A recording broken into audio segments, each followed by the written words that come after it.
മഹാലക്ഷ്മി സീരിയലിൻ്റെ പുതിയൊരു എപ്പിസോഡിലോട്ട് എല്ലാവർക്കും സ്വാഗതം. അങ്ങനെ ഉണ്ണിയും കരുണയും ദുർഗയും എല്ലാം കൂടെ സംസാരിച്ചുകൊണ്ട് നിൽക്കുന്നിടത്തോട്ട് കണ്ണൻ വരുന്നുണ്ട്. അപ്പോഴേക്കും നമ്മുടെ കരുണ പറയുന്നുണ്ട്, ആദ്യം വരുന്നുണ്ടല്ലോ മഹാറാണിയും രാജാവും എന്ന് പറയുന്നുണ്ട്.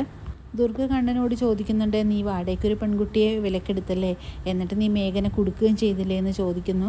അപ്പോഴേക്കും കണ്ണൻ പറയുന്നുണ്ട്, ഞാൻ എന്തിനാണ് അവനെ കൊടുക്കുന്നത്, അവൻ്റെ ഭാര്യയും കുട്ടിയുമല്ലേ എന്ന് കോടതി തെളിയിച്ചു കഴിഞ്ഞല്ലോ, പിന്നെ എന്തിനാണ് ഞാൻ ഇങ്ങനെയൊക്കെ ചെയ്യുന്നതെന്ന് പറയുന്നുണ്ട് കണ്ണൻ. അപ്പോഴേക്കും ഉണ്ണി പറയുന്നുണ്ട്, നിങ്ങൾ എന്ത് പറഞ്ഞാലും ശരി, നിങ്ങളുടെ ഭാര്യയുടെ പിറകെ ശല്യം ചെയ്ത് നടക്കുന്ന ഒരുത്തൻ്റെ തലയിൽ മഞ്ജുവിനെ ഒരിക്കലും കെട്ടിവെക്കരുതായിരുന്നു എന്ന് പറയുന്നുണ്ട്.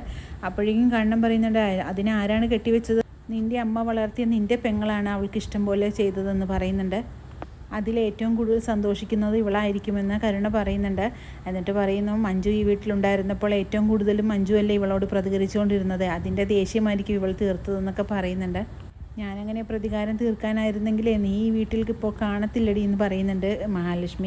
അയ്യോ മോളെ, നീ ഇപ്പം അങ്ങനെയൊന്നും പറയല്ലേ, ഇവളാണിപ്പോൾ ഈ വീട് ഭരിക്കുന്നത്, ഇവളെ പിണക്കി കഴിഞ്ഞാൽ നമ്മളേക്ക് ഇവളെ പുറത്താക്കി കളയും എന്ന് പറയുന്നുണ്ട്. അപ്പോഴേക്കും കണ്ണൻ പറയുന്നുണ്ട്, അതിനെന്താ സംശയം, അതിനുള്ള അധികാരം ഇയാൾക്കുണ്ടെന്ന് പറയുന്നുണ്ട്, അതുകൊണ്ട് ചിലപ്പോൾ അതൊക്കെ സംഭവിക്കുമെന്ന് പറയുന്നുണ്ട്. അപ്പോഴേക്കും ദുർഗ പറയുന്നുണ്ട്, മോളെ ഇവളുടെ കാല് വണങ്ങി നമുക്കിവിടെ നിൽക്കാം, എന്നാലേ നമുക്കൊരു തലചായ്ക്കാൻ ഒരു സ്ഥലം കിട്ടുള്ളൂ എന്ന് പറയുന്നുണ്ട്. അപ്പോൾ കരുണ പറയുന്നുണ്ട്, എനിക്കിതിൻ്റെ ആവശ്യമൊന്നുമില്ല, എനിക്ക് 2 വീടാണ് ഉള്ളത്, അതും വലിയ വീട്, പിന്നെ ഇവളുടെ മുന്നിൽ പഞ്ചപുച്ഛം മടക്കി നിൽക്കേണ്ട കാര്യം എനിക്ക് എന്തായെന്ന് ചോദിക്കുന്നുണ്ട് കരുണ. ഇവിടെ നിന്ന് ആരും ഇറങ്ങി പോകണമെന്ന് ഞങ്ങളാരും പറയില്ല, പിന്നെ 2-3 വീടുള്ളവർക്ക് വേണമെങ്കിൽ പോകാം, പോകുമ്പോഴേക്കും ഇവിടെ ചേട്ടന് നാശമായിട്ട് നിൽക്കുന്ന ഇവനെയും കൂടെ കൂട്ടാമെന്ന് പറയുന്നുണ്ട് കണ്ണൻ. പിന്നെ അമ്മയെന്ന് വിളിച്ചവരെ പടിയിറക്കി വിടുന്ന കാര്യത്തിൽ എനിക്ക് വലിയ താല്പര്യമൊന്നുമില്ല, പക്ഷേ മോനും മരുമോളും കൂടെ ഇറങ്ങി പോകുമ്പോൾ അവരുടെ ഒപ്പം പോകാനാണ് അമ്മയ്ക്ക് താല്പര്യമെങ്കിൽ അതുമാവും, അതിനിവിടെ ആരും ഒരു തടസ്സവും നിൽക്കില്ല എന്ന് കണ്ണൻ പറയുന്നുണ്ട്. പിന്നെ സാഗറിനെക്കുറിച്ച് എനിക്ക് വലിയ അഭിപ്രായമൊന്നുമില്ല, പക്ഷേ സാഗറിനെ കളഞ്ഞിട്ട് അവളിവിടെ വരികയാണെങ്കിൽ അവളെ ഇരുകൈയിൽ നീട്ട് ഞാൻ സ്വീകരിക്കുക തന്നെ ചെയ്യും, നിങ്ങളുടെ അത്രയും വിഷമൊന്നും അവളുടെ ഉള്ളിലില്ല എന്ന് എനിക്കറിയാമെന്ന് കണ്ണൻ പറയുന്നുണ്ട്.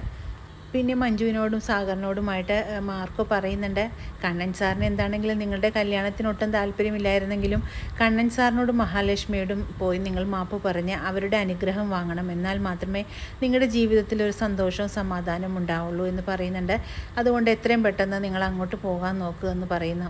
അപ്പോഴേക്കും മഞ്ജു പറയുന്നുണ്ട്, അല്ലെങ്കിൽ ഞാൻ അങ്ങനെ തന്നെ ചെയ്യാനാണ് തീരുമാനിച്ചിരിക്കുന്നതെന്ന് പറഞ്ഞുകൊണ്ട് അവർ രണ്ടുപേരും കൂടെ പോകുന്നുണ്ട്. അങ്ങനെ വീണ്ടും മഹാലക്ഷ്മിയുടെ അടുത്തോട്ട് സാഗറും മഞ്ജുവും എത്തുന്നുണ്ട്. അങ്ങനെ മഹാലക്ഷ്മിക്ക് സാഗറിനെ കാണുമ്പോഴേക്കും ദേഷ്യം ഇരട്ടിക്കുന്നുണ്ട്. മഹാലക്ഷ്മി ചോദിക്കുന്നുണ്ട്, നീ എന്തിനാണ് ഇവനെയും കൊണ്ട് ഇങ്ങോട്ട് വന്നതെന്ന് ചോദിക്കുന്നു. അപ്പോഴേക്കും നിങ്ങളുടെ അനുഗ്രഹം ഞങ്ങൾക്ക് വേണം, അതില്ലാതെ ഞങ്ങൾക്ക് പറ്റില്ല എന്ന് പറയുന്നുണ്ട് മഞ്ജു. അത് കേൾക്കുമ്പോഴേക്കും മഹാലക്ഷ്മി പറയുന്നുണ്ട്, ആരും ആരെയൊന്നും ശപിച്ചിട്ടല്ല ജീവിതം ഇങ്ങനെയെല്ലാം ആയിത്തീരുന്നത്, അതൊക്കെ ഓരോരുത്തരുടെ പ്രവൃത്തി കൊണ്ട് മാത്രമാണ് ഇങ്ങനെയെല്ലാം സംഭവിക്കുന്നതെന്ന് പറയുന്നുണ്ട്. അത് കേൾക്കുമ്പോഴേക്കും മഞ്ജു പറയുന്നുണ്ട്, ഞങ്ങളോട് ക്ഷമിക്കണം, സാഗരേട്ടൻ ഇപ്പോൾ നല്ലൊരു മനുഷ്യനാണെന്നും സാഗരേട്ടനോട് എടുത്ത് ക്ഷമിക്കണമെന്നെല്ലാം പറയുന്നുണ്ട്. അപ്പോഴേക്കും എനിക്കൊരിക്കലും മറക്കാൻ പറ്റാത്തതും പൊറുക്കാൻ പറ്റാത്തതും തെറ്റാണ് ഇയാൾ എന്നോട് ചെയ്തത്, ഞാൻ എൻ്റെ സ്വന്തം കൂടപ്പിറപ്പായിട്ട് കരുതിയിരുന്ന ആളാണ് എന്നെ ഇങ്ങനെയെല്ലാം ചെയ്തത്, അത് ഓർക്കുമ്പോഴേക്കും എനിക്കൊരിക്കലും അത് സഹിക്കാൻ പറ്റില്ല എന്ന് പറയുന്നുണ്ട് മഹാലക്ഷ്മി. പിന്നീട് കണ്ണൻ്റെ ക്യാബിനകത്തോട്ട് പോകുന്നുണ്ട് ഇവർ രണ്ടുപേരും. കണ്ണനും ഇത് തന്നെയാണ് ഇവരോട് പറയുന്നത്, എന്തിനാണ് ഇവനെയും കൂട്ടി നീ ഇങ്ങോട്ട് എൻ്റെ അടുത്തോട്ട് വന്നത്, നിനക്ക് എന്ത് ധൈര്യമുണ്ട് ഇവനെയും കൂട്ടി ഇവിടെ വരാമെന്ന് കണ്ണൻ ചോദിക്കുന്നുണ്ട് മഞ്ജുവിനോട് പറയുന്നുണ്ട്, ഇനി മേലായി ഇവിടെ വന്നു പോകരുത്, എനിക്കിവനെ കാണണ്ട, നിന്നെയും കാണണ്ട, ഇനി നിങ്ങളുടെ അവസാനത്തെ വരവായിരിക്കണം ഇത് എന്നെല്ലാം പറയുന്നുണ്ട്. ഏട്ടൻ എന്നോട് ക്ഷമിക്കണം, സാഗരേട്ടനെ തിരഞ്ഞെടുത്തതിൻ്റെ കാരണമെല്ലാം ഏട്ടനിക്ക് അറിയാമല്ലോ, മേഘേട്ടൻ എന്നോട് അങ്ങനത്തെ പ്രവൃത്തികളൊക്കെയാണ് ചെയ്തത്, അതുകൊണ്ടാണ് സാഗരേട്ടനെ എനിക്ക് ഏറ്റെടുക്കേണ്ടി വന്നത് എന്ന് പറയുന്നുണ്ട്. എനിക്ക് സാഗരേട്ടനെ നല്ല വിശ്വാസമാണെന്നും സാഗരേട്ടൻ്റെ കൂടെ സന്തോഷത്തോടുകൂടി ജീവിച്ച് കാണിച്ചു തരാമെന്നും എല്ലാം മഞ്ജു പറയുന്നുണ്ട്.